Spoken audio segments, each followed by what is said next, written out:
Mike Davis with the coach after just another blowout win, Coach, 67-20. Those last 20 points I know were against, let's just say they were kind of cleanup points, but you guys dominated.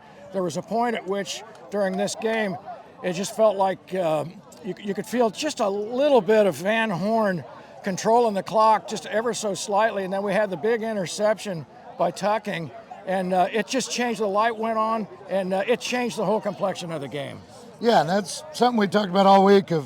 We kind of knew they were more of a run team this year than they had been in the past, and their only recipe to possibly get us would be to control the clock and limit possessions. And I thought last year in this game we came out a little bit flat, so that was something we preached all year, all week. Sorry about coming out strong, and anytime you put 50 on in a half, you're doing things pretty well, and it did. We had a little adversity there. We got to clean up some penalties, especially the unsportsmanlike penalties. That's not Kearney football. That's something we will get corrected on that.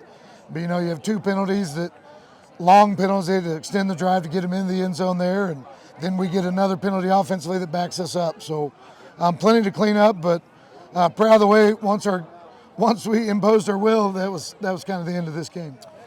We still don't know the score yet. It was last time we checked between Savannah and Smithville. Savannah was leading 14-10. Obviously, they weren't running the turbo clock, so their game's going to take a little longer. Any thoughts on? You don't know who you're going to play yet. Any thoughts on that game at this point? Yeah, what I was told, and I don't know if it's correct or not. I was heard it was 21-10 final. Oh, okay. Savannah. So okay.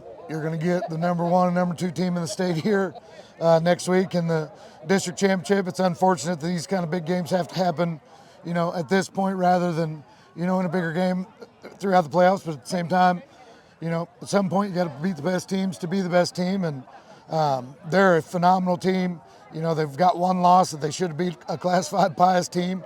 And they've been tough. We've played them now 2 years in a row. This will be 3 years in a row here. And these games have always been close. The scores they've gotten, I think, one year was 35-13, the other one 35-7 or 35. But either way, they were 14-point games in the fourth quarter at times. So they're one of the best teams in the state, and we'll have to have a great week of practice and get ready because it's a huge game. Well, I appreciate you bringing the media, the news. Thanks for being on top of it. Terrific job. Best of luck next week. And great game tonight. Great seeing all the young guys playing as well as they did against the first team on Van Horn. And just really showed out tonight. And great job overall. Congratulations. Best of luck to you next week. Thank you very much. Mike Davis with the coach for KMO-TV.